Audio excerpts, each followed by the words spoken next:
ఒక్క ఛాన్స్ అంటూ వస్తే మంచి పరిపాలన అందిస్తారేమో అని చెప్పి అధికారం కట్టబెడితే గొర్రెల కాపరిలా వ్యవహరిస్తున్నారు జగన్మోహన్ రెడ్డి. ఏం చెప్పినా ఇంటాయి గొర్రెలు, ప్రజలు గొర్రెలు కాదు.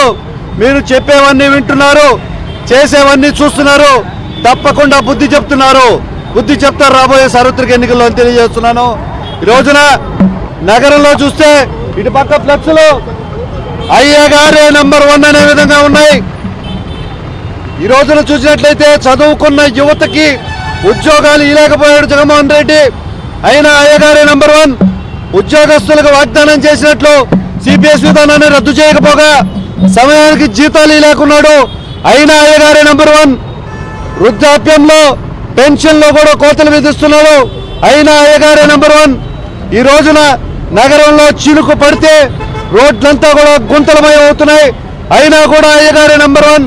దశాబ్ద కాలంగా నెల్లూరు నగరం రూరల్లో ఒకే పార్టీ అధికారంలో ఉంది, కానీ ఇటు నుంచి అటు వెళ్ళాలంటే చినుకు పడితే నరక యాతన ప్రజలకి, అయినా కూడా అయ్యగారే నంబర్ 1. తుఫాను బాధితులకు తక్షణ సహాయం అందజేయడంలో విఫలమయ్యారు జగన్మోహన్ రెడ్డి, అయినా అయ్యగారే నంబర్ 1. అన్నదాతలకు పంట నాశనమై తుఫాను వల్ల ఇబ్బందులు పడుతుంటే ఇప్పటికీ పరిహారం అందజేయలేకపోయాడు, అయినా కూడా అయ్యగారే నంబర్ 1. ఈ విధంగా చెప్పుకుంటా పోతే పార్టీ నుంచి మేము గమనించినట్లయితే దోపిడీలో నంబర్ 1, దుర్మార్గంలో నంబర్ 1, దౌర్జన్యం నంబర్ 1 అనిపిస్తుంది వైసీపీ పార్టీ మరియు వైసీపీ నాయకులు.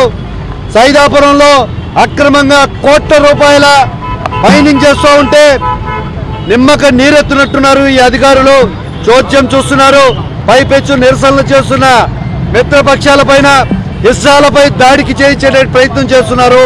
ఈ ప్రభుత్వాన్ని ఏమనాలో ఈ ప్రజలకే వదిలేస్తున్నాను. నిన్నటి రోజున గత వారంలో మా నాయకులు ఊరికి వస్తున్నారయా, ఒక 20 ఫ్లెక్స్లు వేసుకుంటామంటే ఇది అనధికారం, రోడ్డు మీద యాక్సిడెంట్లు అవుతాయి, ఇది వివాదాస్పదం అని ఎన్నో మాటలు చెప్పారు. ఈ రోజున ఇంత పెద్ద ఫ్లెక్స్లు నగర వ్యాప్తంగా వివాదాస్పదంగా అనుమతులు లేకుండా ఎలా ఇచ్చారండి నేను ఈరోజు అధికారులను ప్రశ్నిస్తున్నాను. ఎంతో ఉన్నతమైన చదువులు చదువుకొని రాజ్యాంగం మీద ప్రమాణం చేసి మా విధులను అసమానతలు లేకుండా నిర్వర్తిస్తామని మీరు ముందుకు వచ్చారు. రాబోయే రోజుల్లో అనేక ఉన్నత పదవులను కూడా మీరు ఆ అధిష్టాన్ని అధిరోహించాల్సిన పరిస్థితి ఉంది. ఇక్కడ ఉన్న వైసీపీ స్థానికులు సొంత ప్రయోజనాల కోసం, దోపిడీల కోసం మిమ్మల్ని ఉపయోగించుకుంటున్నారు. ఎట్టి పరిస్థితుల్లో కూడా మీరు నిష్పక్షపాతంగా వ్యవహరించాలి. ఈ రోజున ఈ ఫ్లెక్సీలన్నీ కూడా మీరు నిష్పక్షపాతంగా తీర్చాలని నేను జనసేన పార్టీ తరఫున కోరుకుంటున్నాను. ఇదే విషయమై పట్టణ డిఎస్పీ గారిని, కమిషనర్ గారిని కలిసి ఈరోజు ఫిర్యాదు చేయడం జరిగింది. రేపటి లోపల ఈ ఫ్లెక్స్లు కానీ తీయకపోతే ఖచ్చితంగా నిరసనలు ఉధృతం చేస్తామని తెలియజేసుకుంటాను. రానున్న కాలంలో రాష్ట్రం అభివృద్ధి బాటలో ప్రయాణించాలన్నా, ప్రజలు సుభిక్షమైన పరిపాలన అనుభవించాలన్నా పవన్ కళ్యాణ్ గారి నిర్ణయం ప్రకారం తెలుగుదేశం జనసేన పార్టీలకు అవకాశం ఇచ్చి ప్రజా ప్రభుత్వానికి మీరు పట్టం కట్టాల్సిందిగా నేను ఈరోజు పిలుపునిస్తున్నాను. జై జనసేన, జై హింద్.